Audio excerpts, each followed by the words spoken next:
It's, oh, okay. Hello, everyone. Hello. Hi. So Catherine, can I see who else is on the call or not really? No, you won't be able to see. Sorry, I think my microphone just turned back on. You won't be able to see our audience, just our panelists. Okay, great. Well, then I will Okay. go ahead and start. Yep. Well, hi, everyone. I'm really pleased to be Hey, can you hear hosting. me now? Yeah, we Yeah, got you. Mark. Okay, so I think Perfect. we're all set. Good. Good evening, everyone. My name is Alexandra Schwartz. I'm the curator of contemporary art at the Montclair Art Museum. And I'm really pleased today to be holding this online panel, this Google Hangout. We haven't really done this kind of thing before. So we thought that a panel about internet art was an appropriate place to start. We hope you all are not having any technical problems logging on. So the title of this panel is What Happened to Internet Art? And it's a little bit of a facetious title because internet art is obviously still very much around. But something that the exhibition, Come As You Are, Art of the 1990s, is addressing is how internet art developed during the 90s as a response to this new technology, the commercial internet launching in around 1994. And artists were on the front line of experimenting with that technology, trying to figure out how it worked in both a kind of technical level and a much more societal level, how it was affecting us, how we communicate, how it was affecting economics, politics, really everything. And something that's so interesting about this is that I think most people would agree we're trying to still figure out this technology now. And what artists have been doing with it since the 90s has been very instructive in trying to grapple with this and figure out how it affects our lives. So we're really pleased today to have three pioneers of internet art with us, Mark Tribe and Mendy and Keith Obadike, both of whose, or all of whose work is featured in the exhibition. So I'll give a brief introduction to each artist.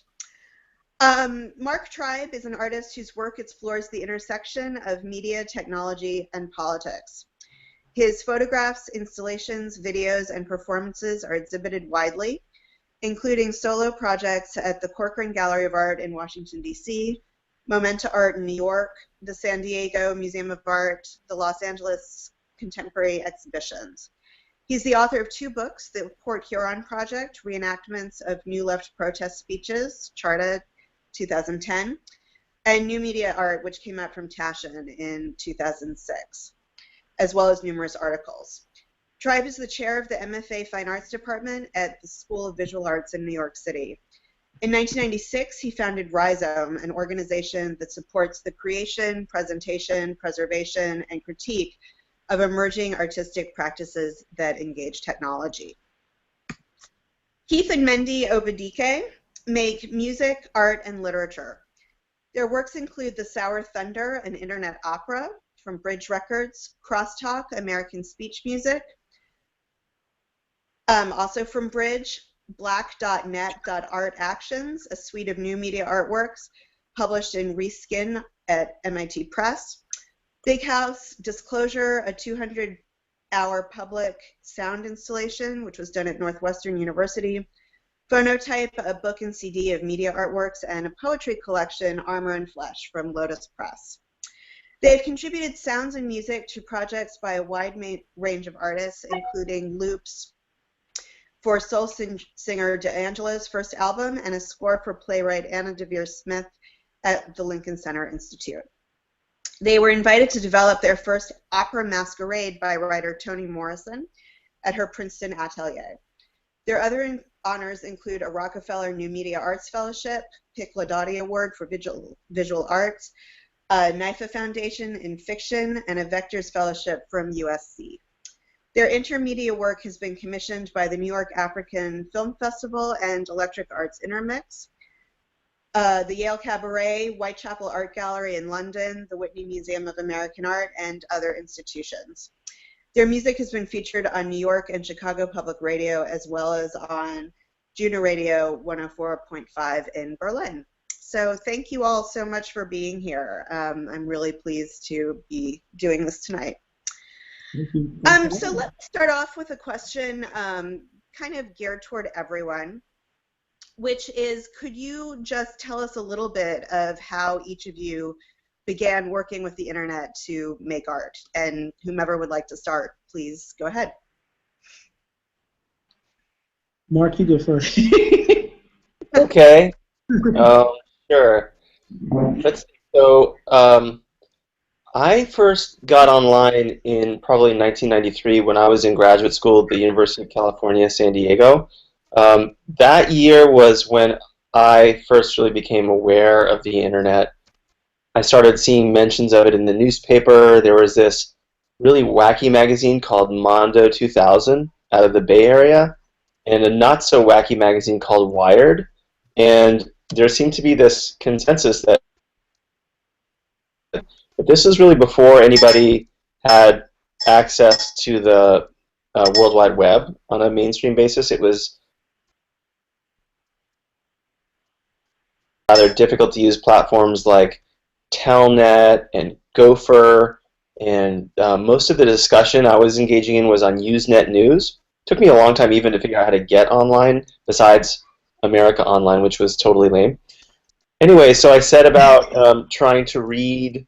AOL was like, it was like the suburbs of cyberspace, and I knew that there was this like interesting downtown, but it was hard to get there.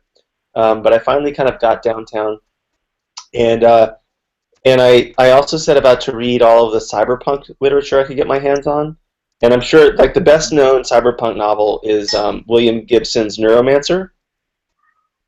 And in Neuromancer, Gibson imagined the internet as what he called a consensual hallucination, like this three-dimensional immersive virtual reality that you would kind of tunnel into and fly around in. And what I was experiencing the internet was basically text on screen. It was a command line interface.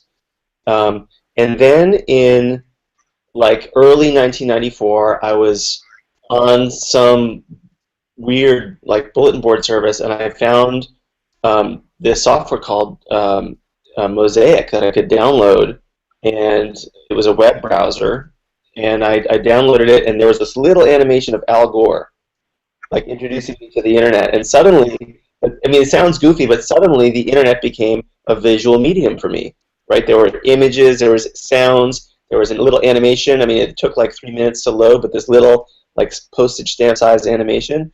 And I've been trying to make art on the internet at this point for about a year and a half, doing like text cut-ups using email listservs with people I'd never met. And suddenly as a visual medium, I was like, aha, this is the future.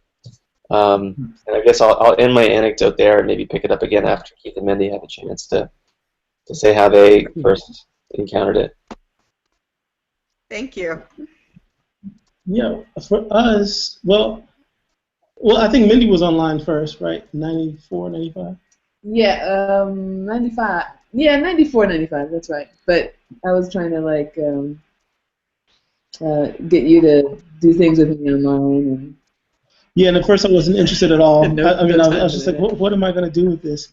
And I think for me, long before we got into making things collaboratively online, it was, we certainly weren't thinking about anything called internet art. It was really a place to find and research media art.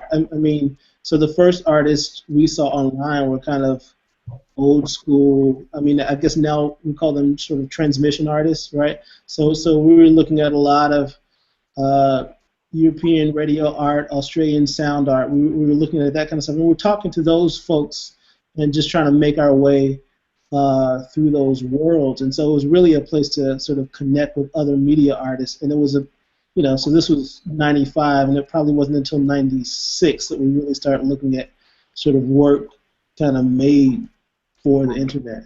But originally it's just a way to sort of connect with other artists around the world. I would just say that somewhere in there, we also started collaborating to make to learn coding together. Like so. Keith would make an image, and then I would then go to sleep, and I would figure out how to animate it while he was asleep, and then I go to sleep, and then he'd do something else. He'd change the color, and like we had this kind of collaborative thing, but not at the same time. We were just sort of learning things and giving each other assignments while we slept, and and that kind of gave us. We had already started collaborating on some of our projects, but that gave us. A different kind of relationship to collaboration, I think. One of the most exciting things for me in the earliest days was the idea that my artistic community was this global network of people that was not defined by geography or by anything other than our shared interest in this, our excitement about the potential of this new space for artistic practice.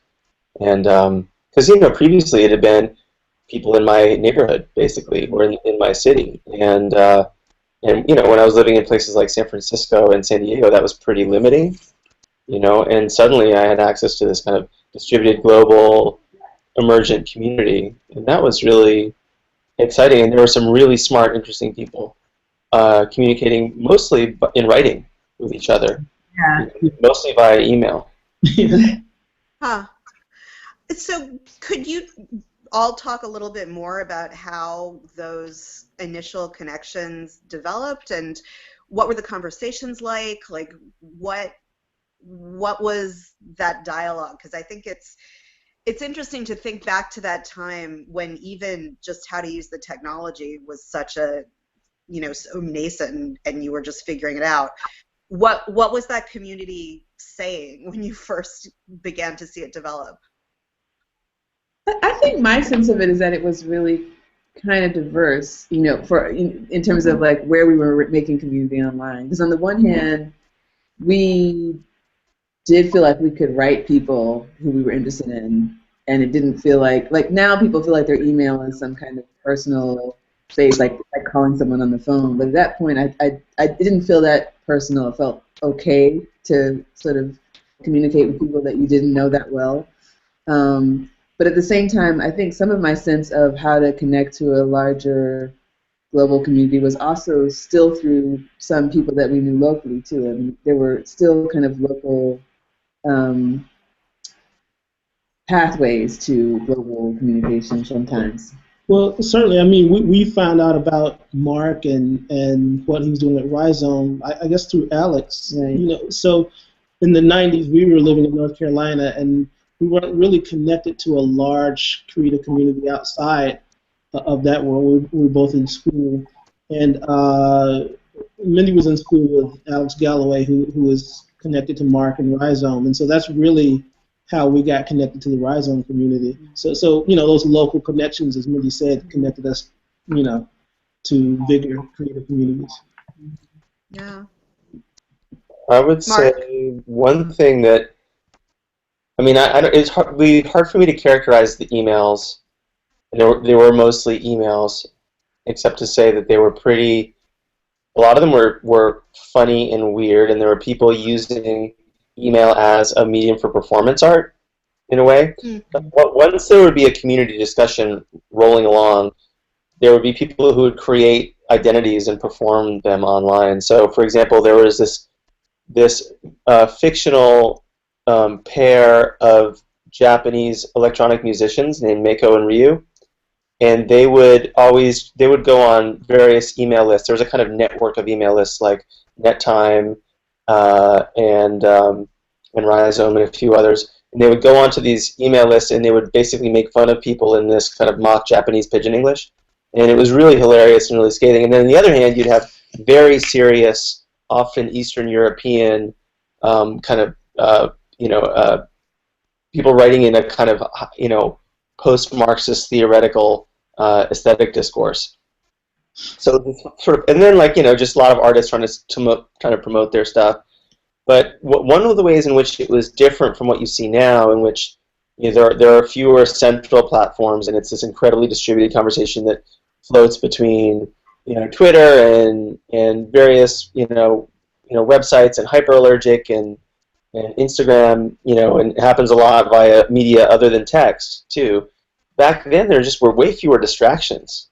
Yeah. Like, there just, there weren't that many. You weren't always resisting the urge to click away, right? There were a lot of people pouring a ton of time into a very few channels. Yeah. There were hundreds and hundreds, or maybe thousands of people reading every post on these few email lists. Yeah. It was a sustained, serious, and not so serious critical conversation that I haven't encountered really before or since. I mean, maybe like on the pages of October magazine in the 1980s, but that was also a very exclusive discourse. What made this different from that was that it was totally inclusive. Anybody could participate. Yeah.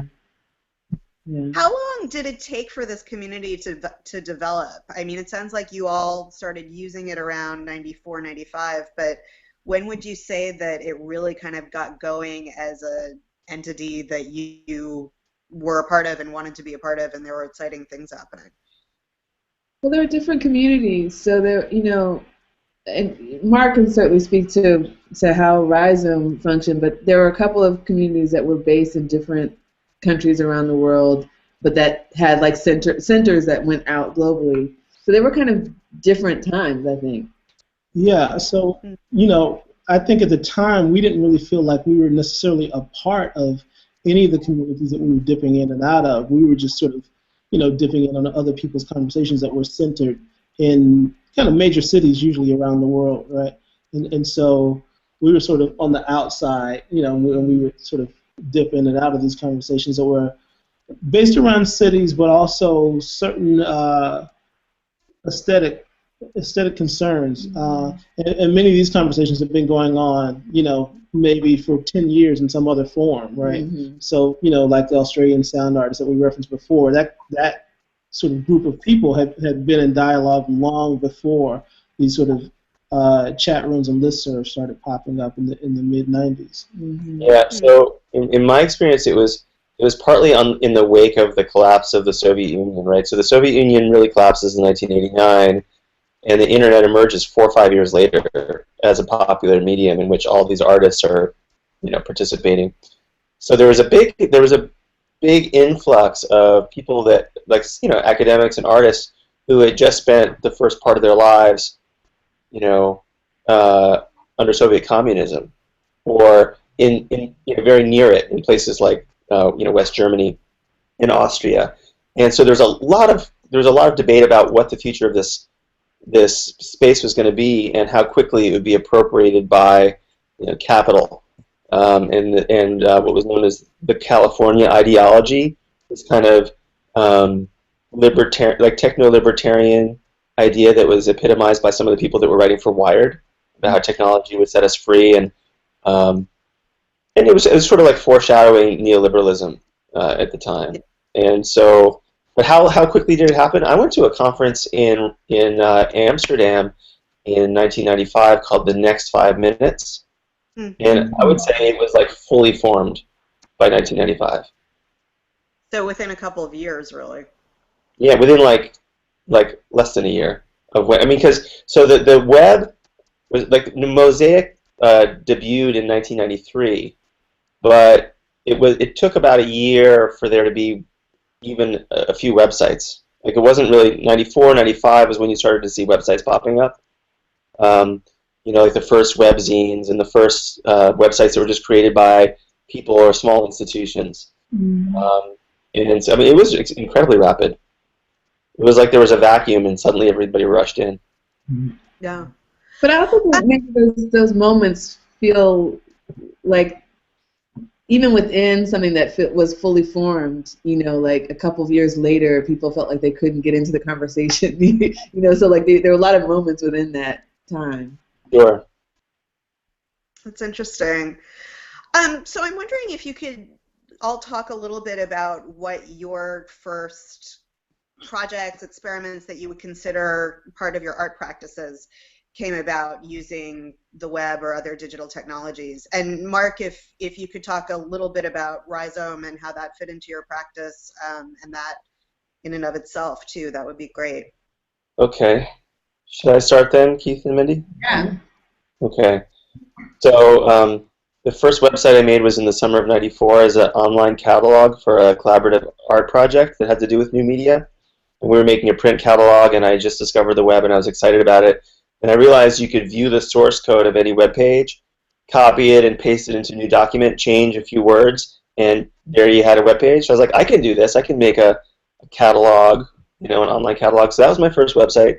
And then I moved to Berlin after graduating from UCSD and met a lovely young artist who was creating the first online gallery for net-based art projects. It was called Computer-Aided Curating, and it was C with an @ symbol C. That was how it was identified. And her model was that she invited 3 artists to do projects, and then each of us then invited 3 more artists, and so on and so on. So the first 3 artists were myself, Pitt Schultz, and one other one, and then we each invited 3 more. I don't remember the names of all of them, but in any case, so I made my first net art project in the spring of '95, and that's the one that's in this exhibition. And basically, I was noticing how I was living in this city, Berlin, that was under construction. Literally everywhere you turned, there was either a hole in the ground or scaffolding going up. And also everywhere you turned on the internet, which is sort of where I was spending most of the rest of my time, there were these under construction logos and animations everywhere, and it just really felt like kind of like an urban space under construction. And I had a day job as a web designer. What's that? Sorry? Oh, I was just asking Catherine at the museum if there are images of your project in the show that she could put online. Let me try that right now as you're talking. Great, thank you. All right, so thanks, Catherine. So I wanted to sort of explore these 2 parallel spaces and kind of conflate them together. What I did was I went and bought a map of Berlin and scanned it. That's the map, and then I turned it into an image map, which is the first sort of visual interactive feature of HTML, where you could divide an image into different zones, and then depending on where you clicked, you would go to a different document. It was called an image map, and I thought, oh, this is very clever. I can make an image map that's actually a map. You're thinking like a conceptual artist. And so then I rode around the city on my bike with an Apple QuickTake, which was the first consumer digital camera, and took pictures like this one of the various construction sites. I think that might actually be the Reichstag, although I'm not sure. And then I basically put them all online, so wherever you clicked on this map, you'd get a different image of a construction site. A really simple idea, but it was a lot of fun to make, and I really felt like the capabilities of this little Apple QuickTake camera were kind of perfect for the limited capabilities of the internet at the time, which was so slow you couldn't load large images. So you know what, Keith and Mindy, if you could talk a little bit about your early works, and then Mark, maybe we could come back to Rhizome and talk a little about how these different institutions to help internet art started to develop. Yeah, so I'm not sure if I remember the first thing that we did that might be described as internet art. I mean, we've sort of played around with like a lot of early online animation, and we were just sort of building sites, and we weren't really thinking of the sites as artworks. And so the sites might have sound files, they might have animation, but we were just using the web as a place to sketch. And we certainly did not expect anybody to look at our site at that point. I think the first sort of creative projects we did online were not quite transmission projects, but we were exchanging files with people, right? So we were asking people to send us sound files, and we were sending files back and forth. A call for favorite sound, for favorite everyday sounds. And so in some ways, you might think about this like, as a continuation of kind of, late 80s, early 90s kind of tape culture, right, where people were sort of passing around cassettes of sound works. But we were kind of issuing these calls for sounds. And at the same time, we were kind of working on ways to transmit things. And so we were interested in doing internet operas. Now this is probably 96, 97 when we started trying to work these things out. But I don't think we launched anything seriously until maybe 98, 99. Right. yeah, and, we did this Diallo Memorial, and what year was that? 2000. Yeah. Yeah, I think so. I can't really remember. So there are many years where we were working where we weren't sort of formally, presenting anything, right? So we were really just sort of sketching online and then dialogue with other artists. Mm-hmm. Yeah. It's interesting to hear you all talk. It sounds as if it did take a while, not surprisingly, for internet art to be kind of acknowledged as its own medium, I guess, its own genre, and it sounds like you were both doing a lot of multidisciplinary works. Well, along this, I would just ask, acknowledged by whom, right?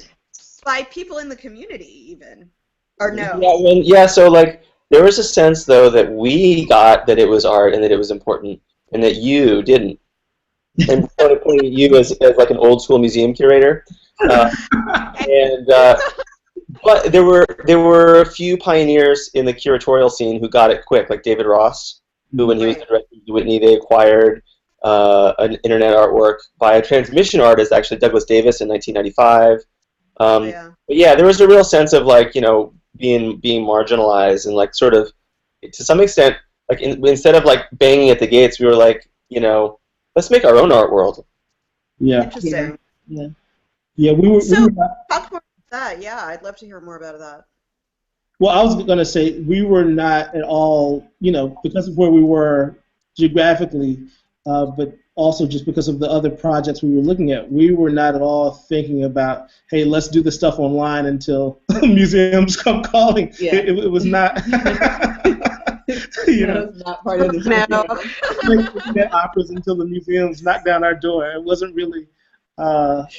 It wasn't really how we were thinking about it. Yeah.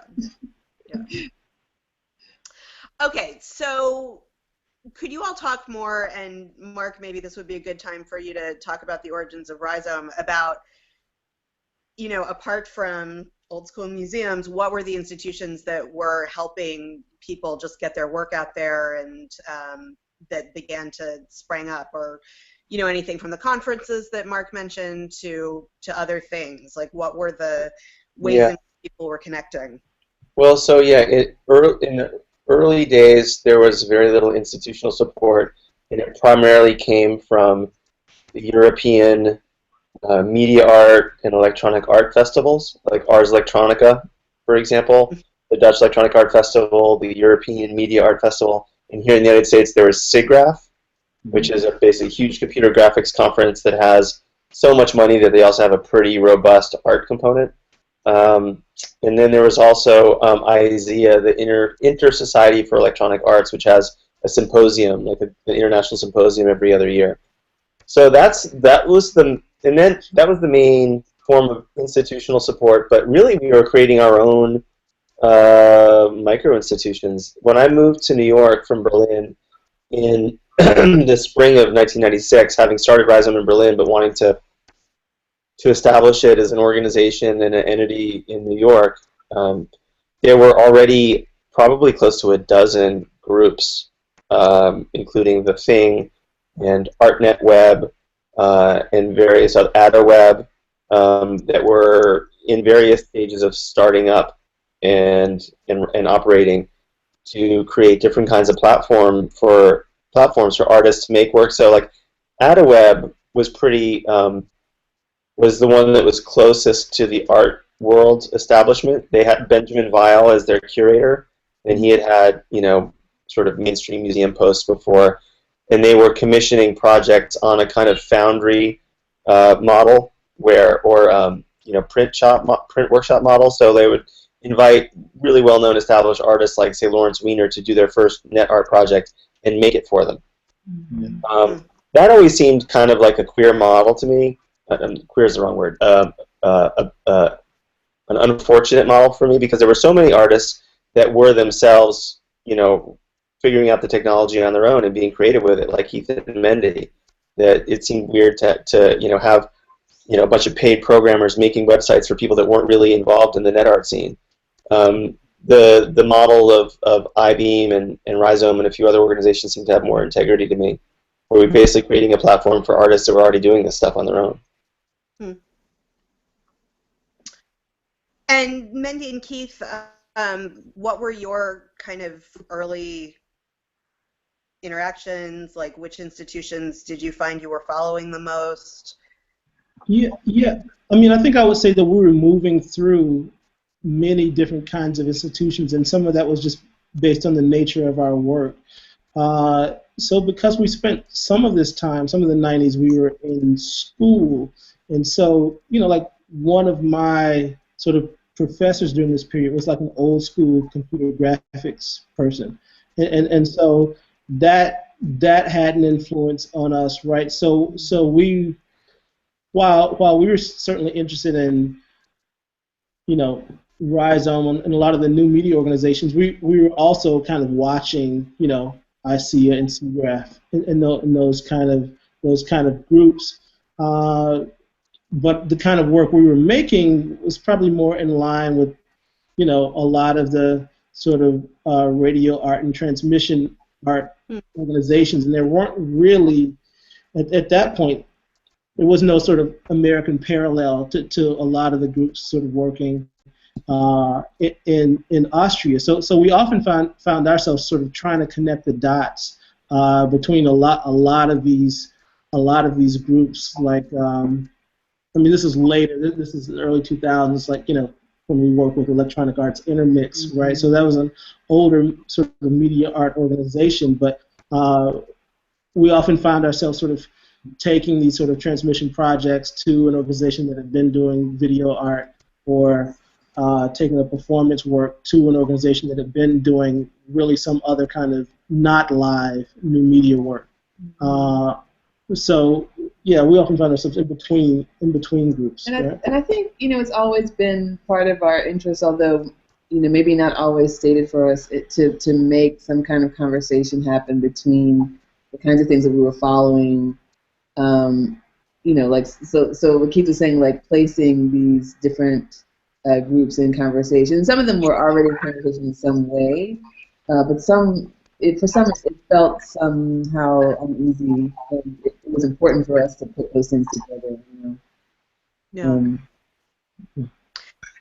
Something you've all brought up that I think is interesting is how different things were in terms of support of internet art, or the community, how different things were in Europe versus the US. And I was wondering if you could talk a little bit about that and why you think there was so much more support in Europe, financially and otherwise. I guess I'm kind of getting at, how a market developed for this work, or how display and exhibitions of it developed.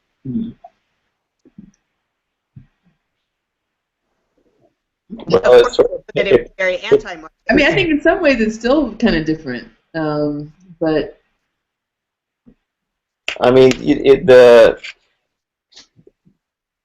The fact that there was more support for this kind of, at the time, avant-garde and marginal practice in Europe than in the U.S., or I guess it was a different kind of support, right? There's just so much more state funding for the arts in Europe than there is in the United States.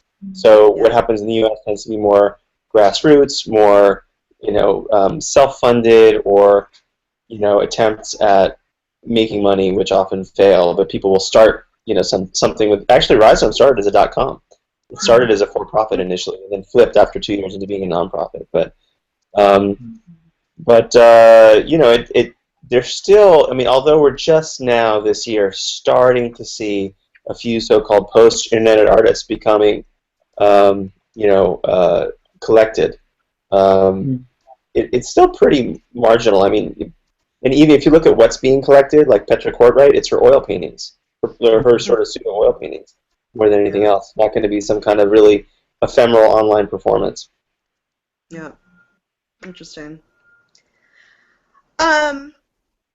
So it seemed to me, and I'd like your opinions about this, that there was something of a shift that began to happen toward the late 90s and into the 2000s, where, as you were saying,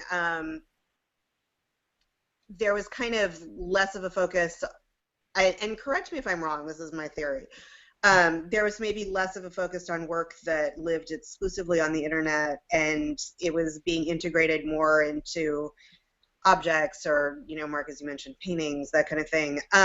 Did you find that that was a point when that kind of transition happened, or not really? And, it was around this moment, too, of course, Mendy and Keith, that you did your incredible work that's in the show, Blackness for Sale, where you were really bringing it into the world of commerce and using eBay. It seems as if there was kind of a coming out into the broader societal sphere and artistic, kind of crossover of different media and practices that began to happen around the new millennium. But I was wondering if I could get your perspectives on that and how much you think this was actually true.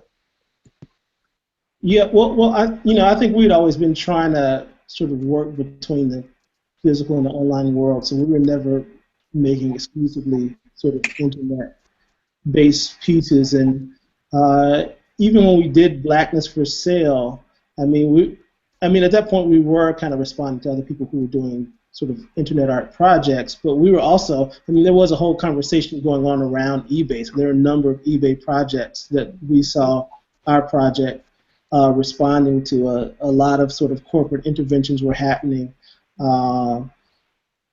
before and obviously after. So I guess for us, sorry. Please. Oh, sorry. I'm just asking Catherine if we could see an image of your work, the Blackness for Sale work. I'm sorry. Please go ahead. What's up now? Yes. So, I think with Blackness for Sale, we have to kind of acknowledge Michael Dane's piece. Body of a teenage boy. Do you remember the title of his piece, Mark? Yeah. It was called The Body of a Teenage Man? A teenage male? Yeah, maybe male, but I think it was boy. Yeah. So my point was just that, years before we did this, I would say, 2 years before, we were kind of actively sort of looking at things that brought together the online and offline world, because our position was these things are not the separate islands that some people made them out to be. Yeah, I think I'm still thinking about the question that you're asking, and I'm trying to remember whether it felt like there was a shift. To me, that there felt like there were shifts slightly before this and slightly after this for us. But this moment didn't feel like 2000, 2001 at the beginning didn't feel like a big shift for me.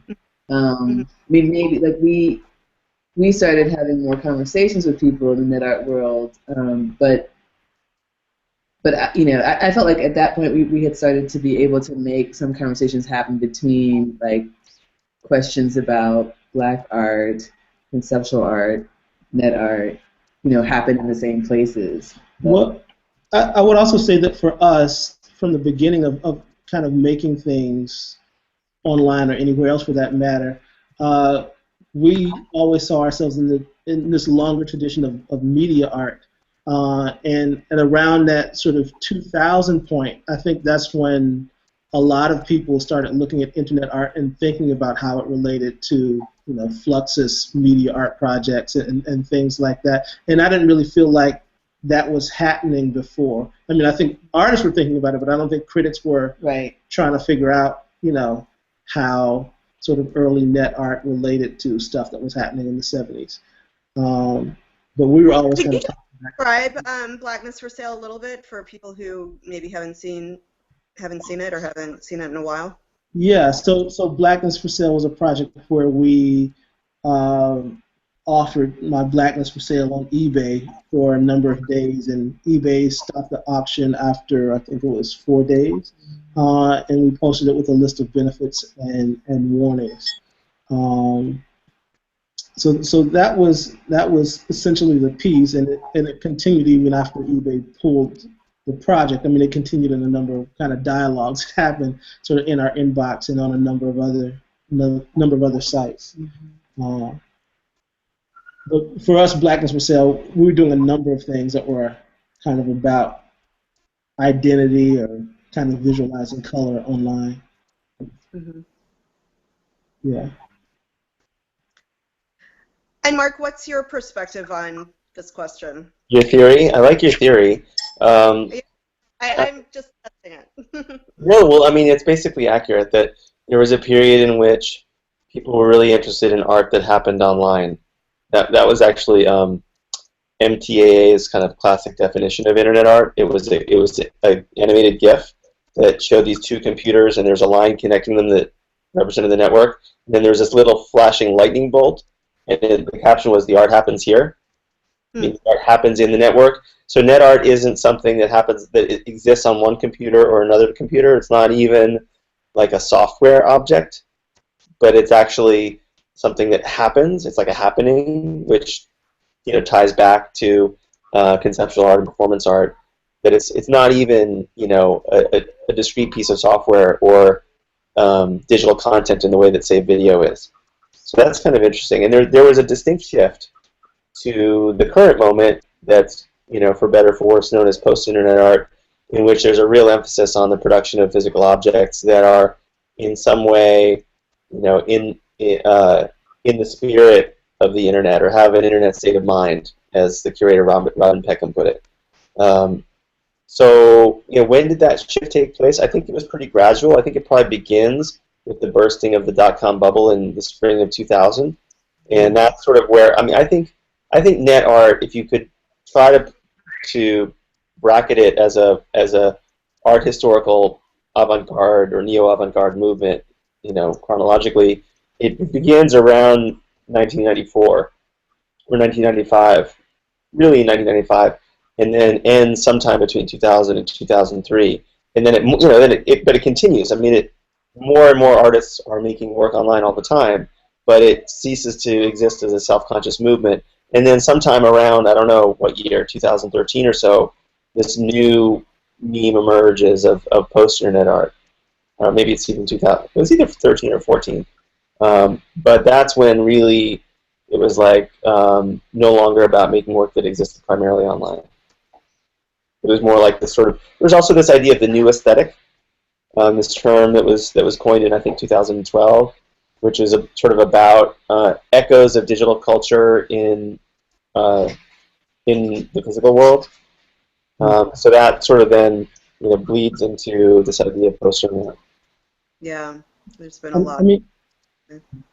I think one thing that sort of shaped the kind of work that was happening in the late 90s, even to the present, it's not just. I think often these conversations about internet art are always sort of looking at what's happening online versus what's happening in galleries and museums, and I think an important factor in the mix for a lot of people who might describe themselves as internet artists or new media artists in the late 90s, I think the day jobs were a factor in this. How were people sort of making a living? What were their aspirations, right? There were the sort of net artists who were designers by training and by trade. Blackness for Sale, for us, that project came out of a conversation we had where we were sort of advising some guys who wanted to do an identity startup. At that time there was sort of Black Planet, or Moawasa had Black Planet, and there were a few other sort of large sites that were sort of built around identity. And so the kind of commercial interest in the internet obviously directly influenced what was happening. So it wasn't just what the art world wanted or didn't want to see, but it was also what people saw as a commercial potential for the internet. And obviously that's shaping things today. Now we kind of, have a different frame around the sort of commercial projects online, but I think that is a huge factor in what artists were making in these different moments. So an identity site, was that like a lifestyle thing? What was it? These were sort of communities based around Black or African American identity or Latino Lane, or there's another site, maybe Asian Avenue. It was always like, if you could get alliteration in there, that would be a good thing. And so a lot of these things were happening around 1998. You know, I mean, I think 98 was like the peak of this kind of stuff. You guys mentioned Omar Wausau and Black Planet. Yeah. I just recently saw an op-ed by him in the New York Times. He's now a professor at Princeton. Yeah. Research. He's amazing. Yeah. So he's still doing interesting stuff. And some of it is online. But yeah. So there are all of these kind of sites happening then, and in some way, I felt like the sort of conversation happening in the commercial world was around identity was much more interesting and sophisticated than what was happening in the art world, and for us, that just shouldn't be. That's fascinating. One of the ways in which the conversation around identity interfaced with cyberculture was there was this fantasy of disembodiment that went along with a lot of techno-utopianism, the idea that you would jack in and almost log out of your body, and that online it was a kind of a post-racial space. You know, I mean, there's this sort of persistent fantasy about living in a post-race society that, you know, again, reemerged when Barack Obama was elected president, right? But and of course we don't live in a post-race society, but it was that idea reared its head in cyberspace as this idea of leaving your body behind, and that then had to be engaged and critiqued. Because of course the raceless body is always or the raceless identity is always a white identity in a way, like so. I don't know. It makes me think of the ways in which it was being used by commercial, with commercial means like The Sims and different video games, and you know the whole kind of alternative. But even the things that weren't about, but even the things that weren't about the body, you know, kind of went along with that. Like even just the names of the search engines, like all of the tools, you know, there were all these things that brought with it a kind of a colonialist perspective, a racial perspective that people weren't necessarily always reading or thinking about critically. You know, so in the art world, you know, some of us engage with that story. Yeah. So I think we want to try to take some questions from audience members. But Catherine, I don't totally know how to do that. Do you know how to do that? Do you want to do it via the chat? Yeah. Can other people chat with us, or is it just us? I'm not sure. Can you hear me now? Yes. Yeah. Yes, we can. Okay. So I've opened question and answers. Apologies to anyone who is having technical trouble. I'm not familiar with this.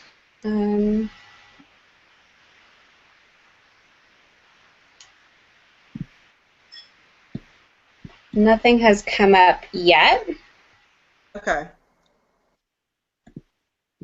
But you'll see it if it does? Correct. Okay.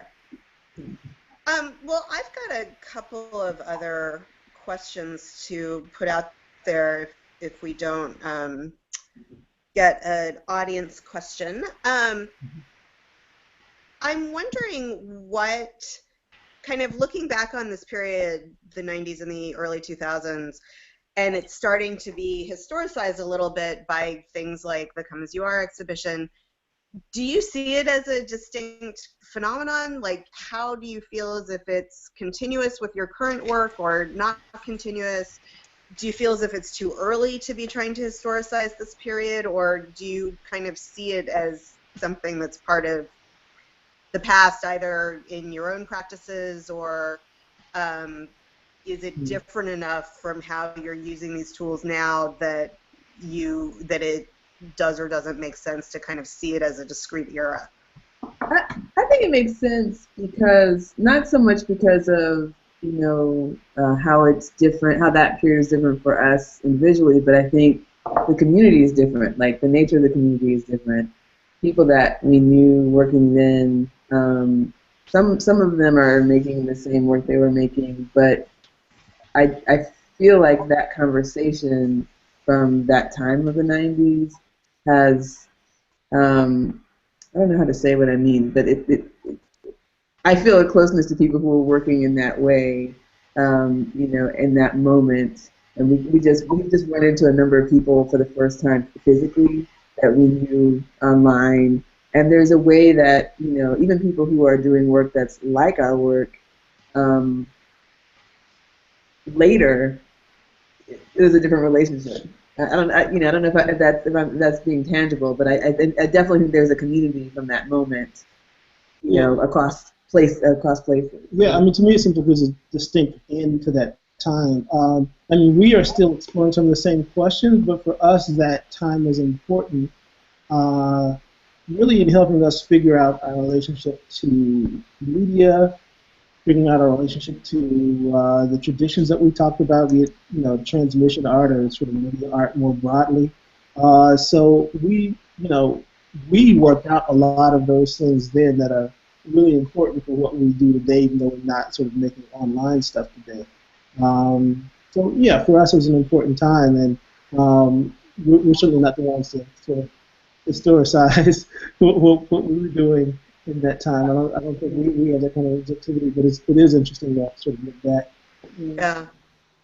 I would say, in response to your question, is it too early to historicize it? I would say it's never too early to historicize anything. I mean, not nowadays. I mean, we live in a time of tremendous temporal compression, and we can start historicizing things 5 minutes after they happen. But what I think is interesting about Come As You Are is that it places net art in relation to relational aesthetics and identity art, if you want to call it that, and other things that were going on at the same time. And I haven't really seen that done very much. I was friends with Christine Hill when I was living in Berlin and starting Rhizome, but when I read Nico Laburio's Relational Aesthetics, I was like, oh my God, that wasn't a movement. It really certainly wasn't aware of itself as such. I mean, that was of an art movement being really created post facto, whereas net art was very much conscious of itself as such. But it's interesting to think about how did net art relate to other things that were going on in other aspects of the progressive contemporary art practice at the time. I think that's something that your show begins to do. Yeah. Catherine, any questions come in? Not yet. If anyone's having trouble submitting the question and answer on the video, if you also want to post something to the event page, I'll see it there. So I've got a question for Mark. Okay. I mean, Mark, I want to hear how, what you were doing in the 90s, and by this I mean, your art practice, but also the sort of administrative sort of building of the organization, how those things relate to projects that you're doing now. How did what I was doing then relate to what I'm doing now? Yep. That's a good question. I still think, like my most recent work, where I'm making new kinds of landscape images using consensual hallucinations, really, like video games and birth simulations and things like that. I mean, it's related in that it's continuing to explore the very tangled relationships between contemporary culture more broadly and emerging technologies, and how can you use emerging technologies to sort of shine a critical light or hold up a critical mirror back to contemporary culture as a whole. But it seems like a long time ago at the same time. Yeah. And there's definitely a big part of me, like when I stepped aside from Rhizome in 2003 and then worked for a couple of years focused on digital media and art and technology at Columbia. But then at a certain point, like when I was teaching at Brown around 2006 and the Iraq War started, I had just had enough. When I did the Port Huron project, which was this series of reenactments of protest speeches, it definitely involved thinking about media. But this whole idea of, I was sort of myopically focused on new media for about 10 years, and I was ready for a break. I was definitely, there was a lot of excitement in our world around emerging technologies and their potential to allow us to make our voices heard and create new artistic communities and kind of escape the gravitational pull of the art market. But at a certain point, I did get burned out on it. We needed to sort of turn it in a different direction. Maybe now I'm starting to circle back in a way that doesn't feel quite so exhausting. So we do have a question from the audience. Catherine, would you like to? I can see them. Yes. So Felix Chang asks, now that mobile devices have become more ubiquitous, how do you see this playing out with your internet art making? Well,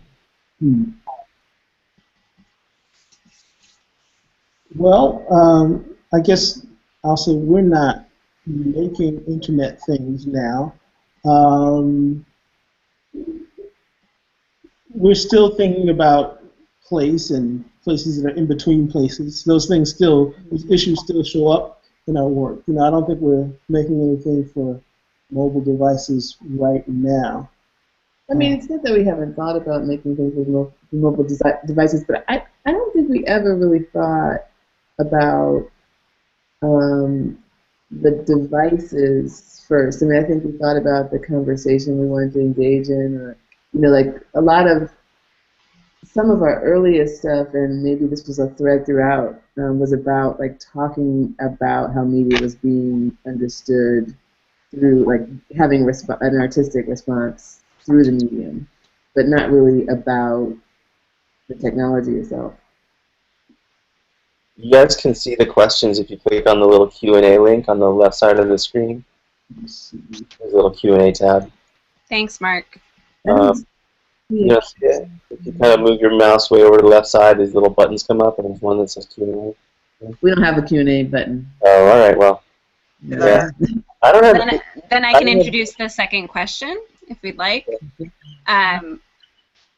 It seems that internet art as an experience gave way to internet as a platform for art. Is this because the novelty wore off, or does it have to do with the market? Sorry, could you repeat that again? Sorry. Sure. It seems that internet art as an experience gave way to internet as a platform for art. Is this because the novelty wore off, or does it have to do with the market? Right. So, like, you have the rise of things like Paddle 8, right? Paddle 8, the auction platform, or well, there are definitely a lot more online platforms for offline art than there were in the 1990s. But there's still a lot of cool online art going on. I mean, it's maybe, it doesn't get as much attention as the gallery work of artists like Artie Bierkamp and Brad Trommel, who has a show up in Chelsea right now, Petra Kortwright, who has a show up in Chelsea right now, who are, making this work that's sort of like, art in the spirit of the internet or in dialogue with the internet. But I mean, I think the question was posed by Karina Aguilera-Skirsky, who's actually an interesting artist in her own right, and I think, but I don't think the novelty. Yes, the novelty wore off. Yes, the new platforms have to do with the market, but I still think a lot of artists are making work online. It's just maybe not quite so much in the spotlight right now. Yeah, and I think the novelty, it's worn off for some people, and for other people, it's very relevant and new. I mean, it's not where our heads are in the moment, but I think there's always some group who's kind of discovering the form and a kind of new, interesting way to work with it. I mean, I was just having a conversation today with someone who was saying, she was starting to consider something that it wasn't exactly around, the 90s, but it's something. It's about how people are using the internet today, and it's fresh for her. So yeah, I don't think it's worn off for everyone. Well, we're about at our ending time, a little past it, so I just wanted to thank you all so much for doing this kind of new online experiment for us, and it was so informative and interesting, and I really appreciate it. Thank you. Thanks, Alex. Thank you for having us. All right. Night, everyone. Good night.